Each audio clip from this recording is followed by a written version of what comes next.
Welcome to today's episode. Today we have a special guest and a dear friend of mine, Dr. Aziz. Welcome to the show, sir. Thank you, Rudy. I'm glad to be here, man. Yeah, welcome back, man. You were actually a guest here on our show early on, about a year ago when we first launched the program, and happy to share that you actually have been the third most popular episode on our platform. So we wanted to bring you back as a special guest. So yes, welcome, welcome, welcome. And for our audience who are just now being introduced to you, Dr. Aziz is a world-renowned confidence expert. In fact, he's the CEO and founder of the Ultimate Confident Institute. And he runs events, both virtual and in person. And you live in Oregon, and I think you recently did an event in Oregon just last month. So you got a lot of lessons to share with us from that experience. So welcome back.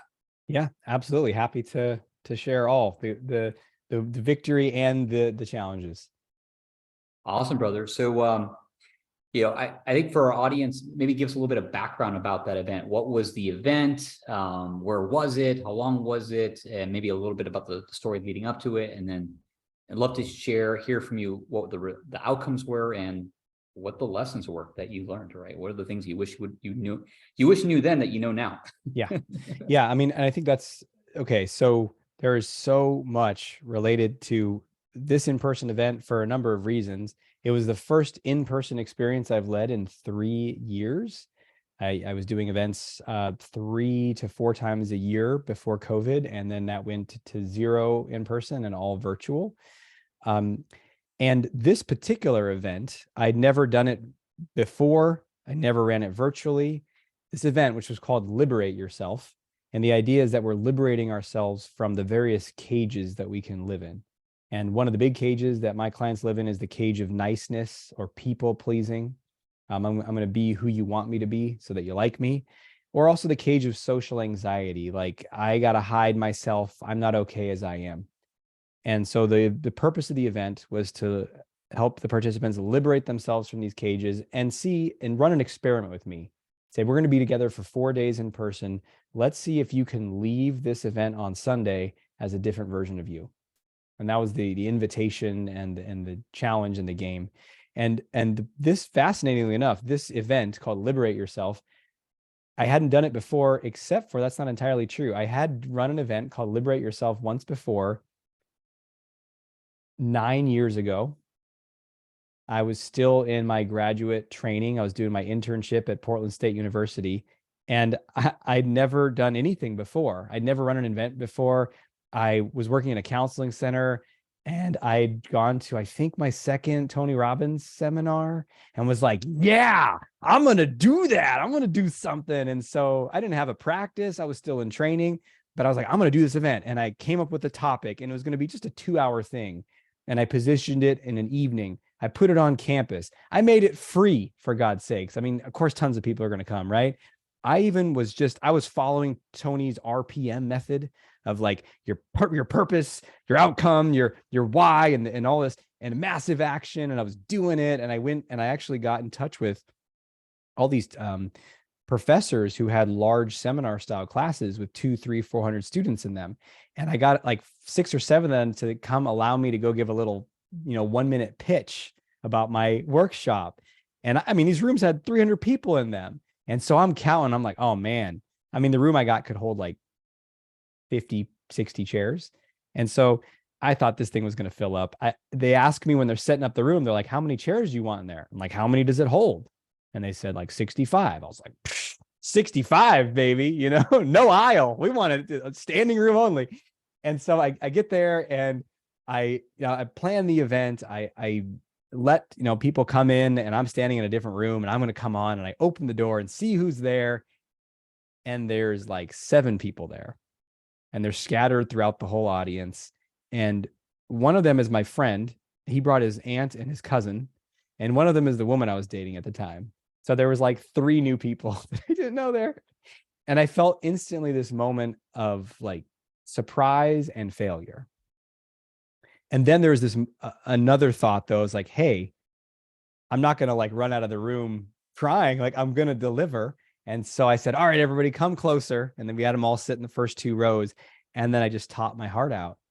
And I've learned so much about how to help people in those last 9 years. But I'd say that the essence of what I was doing there, which was showing people how they could free themselves, was the same damn thing I was doing just 2 weeks ago at my event. And the energy was the same. And it was a profound experience to come full circle and have all that I've created over the last 9 years come together to serve people just even more and even more powerfully. So that's the long version of the winding road to this, where this event came from. Awesome. Thank you for sharing that. And you've done several events. You've upgraded quite a bit since those 3 attendees many years ago, 9 years ago. And I know you've done events with hundreds of people virtually. And I'm curious, this event that you've done, you did recently, and you mentioned it's 4 days, first time in person since COVID. And curious as to what some of the results were for that, like how many people came to the event, what was the outcome of the event, that kind of thing. Sure. Well, when I was thinking about how I wanted to do in-person stuff, I decided that I wanted to keep virtual events really accessible in terms of price.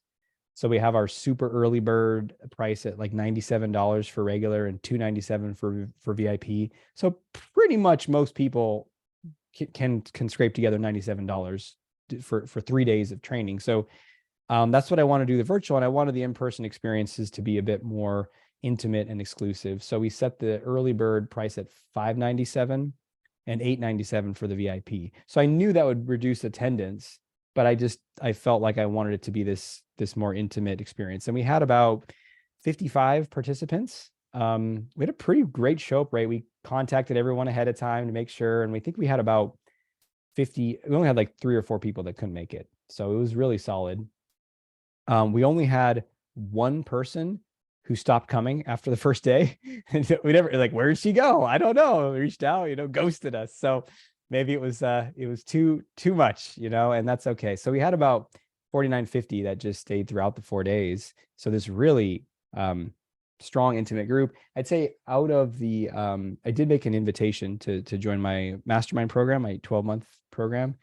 And out of the 50, there was 30 that were already currently in my mastermind, had been in my mastermind, or a few of them were like free tickets for friends and family and stuff. So out of that, there was 20 people, I would say, who were eligible, to want to go further in the mastermind. And we had 5 of those people say they wanted to move forward. And then I ended up talking to each of them after the event and making sure it was a good fit and everything. And we had all 5 of them say yes, which I think is a testament to in-person experiences, right? It was a different energy. And you can get that from virtual too. You can have the people who are like, yeah, I'm ready. But you also get the people who are kind of like, I wasn't there on day 2, but yeah, I don't know, I want to. Whereas here, all 5 of them were like, yeah. Maybe they were scared, they had some concerns, but they're so moved by that 4 days together that, and they've just experienced so much change already, that the doubt of, can this work, which is probably one of the biggest reasons people don't move forward, even though they say it's the money or the time, that doubt is really released, because they're like, wow, no, I feel very different after those 4 days. That's awesome, man. Congratulations on having about 5 out of roughly 20 people move forward, 25%. That's a pretty great number for how people move forward. One of the things that I appreciate about how you do events is you create massive engagement at your events. I haven't seen a in person one yet, but the virtual ones I've been a part of, because people are there, their cameras are on, they're leaning in their gaze, they're doing the work, and then people show up and come back. So you've done a really great job of creating a tribe and a wolf pack. Yeah. And it's just really cool to observe how you go about that. Curious to hear as far as lessons learned. I think this is where the juice is, right? For you and others, like knowing what you know now, but what do you wish that you would have known, prior to this most recent event? Yes, definitely some lessons learned. We were also a little rusty. It had been 3 years since an in-person event.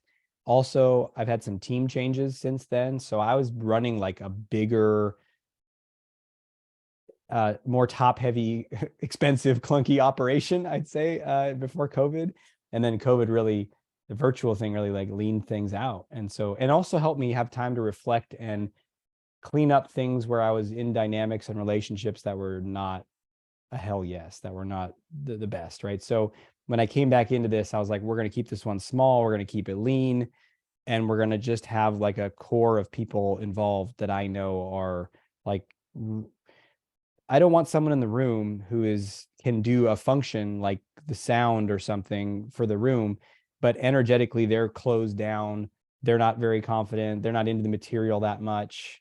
Like that's not, I want people who are, yes, it's the sound guy, but he can also talk to you about your confidence, desires, and issues, right? Even if he's not called on for that, it's just they're really supporting the energy of the room. So it was lean, and a couple things that I would learn or know differently is one, we didn't have any baked in time for in-person video testimonial gathering, which was an oversight. And so it's kind of like we were on day 2, people were having these radical transformations, and they were like, when are we going to film it? How do we don't have a camera? We had a camera for pictures, but there's a few different ideas floated by, but the day was so full, and we just, I would bake in a process, which we used to have before COVID, of like at this time, and I'm going to enroll people who wants to volunteer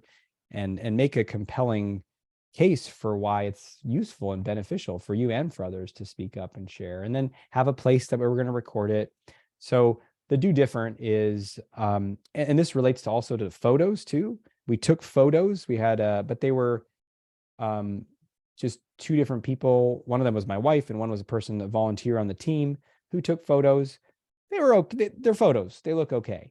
But man, like professional photos are like emotional and nice and look good. And so what I'm going to bring in for the next in-person event is have a in-person photo, a professional come and take photos for maybe half of one of the days, and then come back on the last day for video testimonial gathering, and have another room or a little corner that we have, and a light and a camera.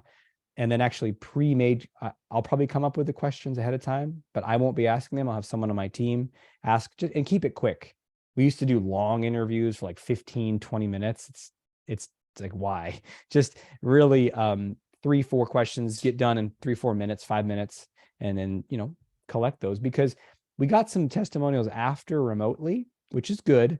But when people are watching and they see someone in the environment and see their enthusiasm, that's what we missed out on. And so I'm committed to making sure we capture those moments for the next event. Yeah, what I'm hearing you say is it's important to capture the moment and to have a professional team that can do that, because it's a magic thing when you can capture like the energy, the excitement, the emotion of what they're going through versus like after the fact, it kind of sizzles off. Yeah, it's worth the money for the professional, because you can get something, but you can get, for not that much, you can get really high quality, and it's the most moving stuff ever, right? If you're considering working with somebody or coming to something and you see people who are really authentically, enthusiastically sharing about their experience, it moves us. We're like, yeah, wow, I can be that person. I want that for me. So that would be a big one. Another one, which I almost feel like I would have, maybe we talked about it in my first interview with you, but this was really fascinating how it was like a lesson that I finally got. Moving up towards the event, preparing for the event, there was a lot of logistical stuff because of in-person, first time. It used to all be at a storage facility that someone on my team handled. Now a lot of that stuff's at my house that I had to go through and gather and bring, which is not my forte. So there was handling the logistics, but then there was prepping the content. And I kept on for like 2 to 3 weeks before the event, kept on sitting down and being like, I gotta come up with what I'm doing. And it was stressful, and it felt like I was swimming upstream, and I would just draw blanks. And it's weird because when I'm recording videos and teaching, and I don't draw blanks, there's always something there. And I kind of stressed about it for a while. And then I finally I can't come up with all the content because I don't know, because I'm not in the room yet.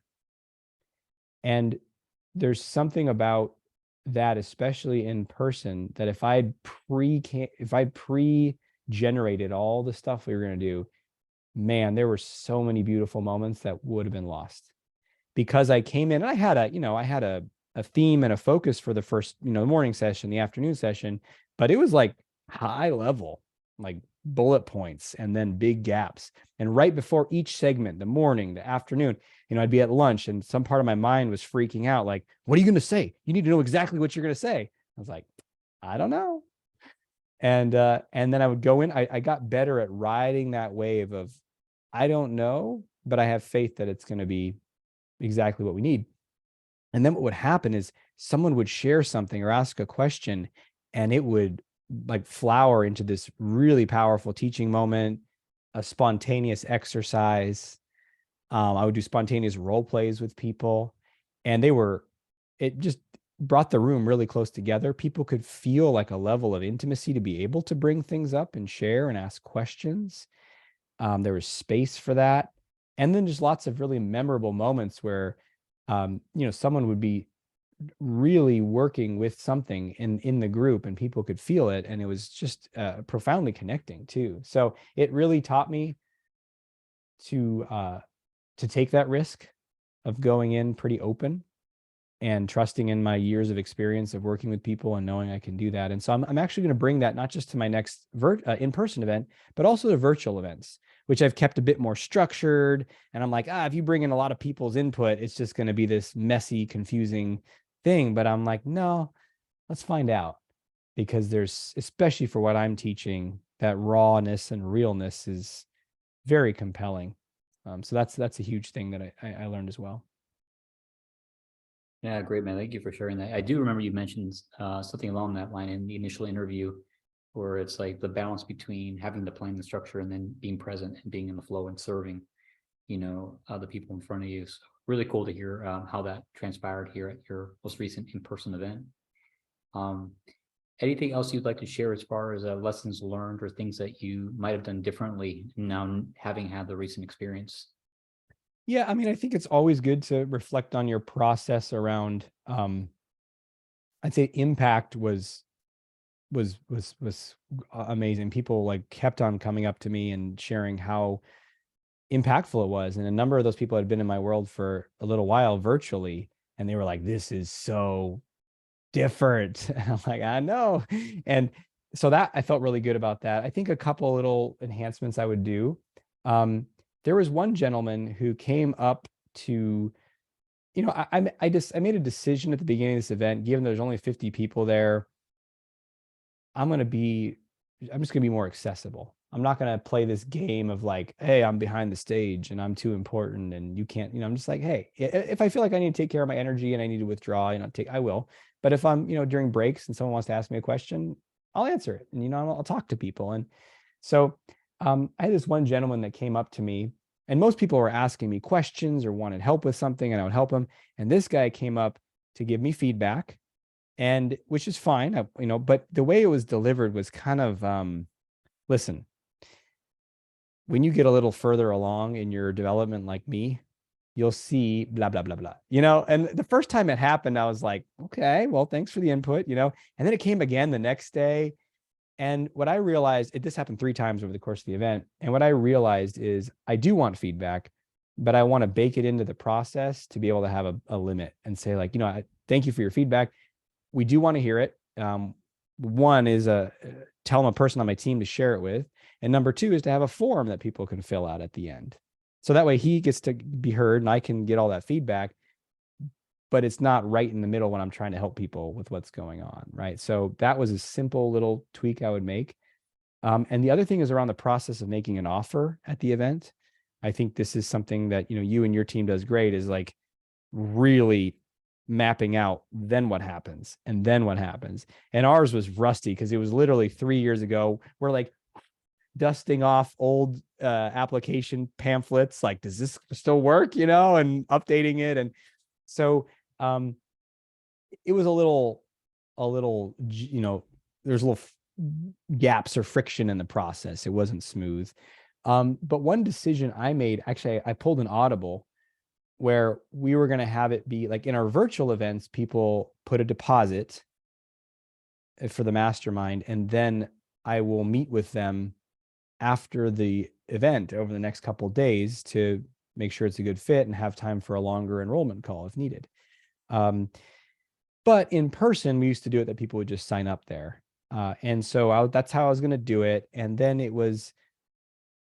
I made the offer on Saturday, which was the third day. And then the morning of the fourth day, though, I was like, you know what? Some people will sign up just right out, but I think I felt called, like I want to give the opportunity to talk to each person in depth. So we changed it and said, you don't sign up for the whole mastermind here at the event. You just put the $497 deposit, just like a virtual event, and I'll talk to you after. And I did. And it was such a good move. In fact, the fifth person that joined said that if she needed to sign up at the event, she wouldn't have done it. That she personally had some sense of like, I need space to reflect. And so like she had the space. We didn't talk till like a couple of days later.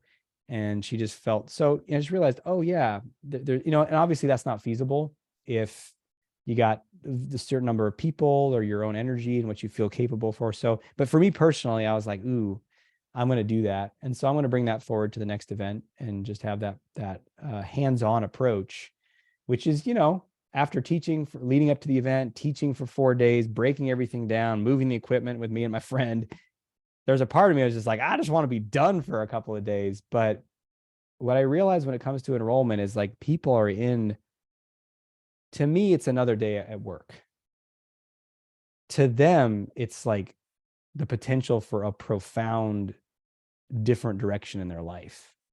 And so if I can dig deep and just find the energy to output a bit more for a couple of days, really a couple of days, not that big of a deal, this could be a change, and it's obviously helpful for the business and the thriving of the mastermind program, but also for this person, it's like profound. So like, all right, rally, deliver for a couple more days, then take a 3-day weekend and chill out. And, but so yeah, that hands-on connection is appreciated by my clients. And I think it's really makes a difference too.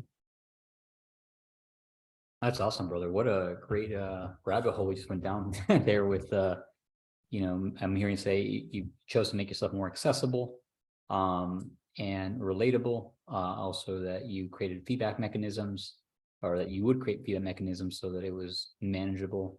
And also how you went about the enrollment process. It really worked to allow time and space for them to apply and, have that individual conversation with people outside of the event, which is something I'm a big fan of too, is, get the application process. And, you and I have talked about this several times. Awesome, man. Thank you for sharing this. Yeah, absolutely. So you have an event that's coming up, I believe, in about a month's time, and then another one, I think, in the fall. Love to hear from you, a little bit about your future events that you have coming up, so that our listeners who want to learn more about you and your work have an opportunity to check you out, maybe even attend one of your events. Yeah, man. So the next event is in the summer in July 14th through 16th. It's called the Ultimate Confidence Breakthrough. And that's what we're gearing to do, is help all the participants have a major breakthrough in their confidence. And the biggest obstacle to increasing our boldness, taking risks, betting on ourselves and going for it is one thing. We're afraid of rejection or its cousin, failure. And the reason failure feels so bad is not that we can't pick back up, it's that we feel bad about ourselves. And same reason for rejection. So it's the same route that we're going for here. And so we're going to go right to that route and help people shift that in a deep way. I have my new favorite visual metaphor that came from this Liberate Yourself event is, and this is patented, by the way, so no one else can take this, Dr. Aziz's bag of balls, trademark. So I had this cloth sack of that I filled with about 100 ping pong balls. About 70 of them were red and 30 of them were green.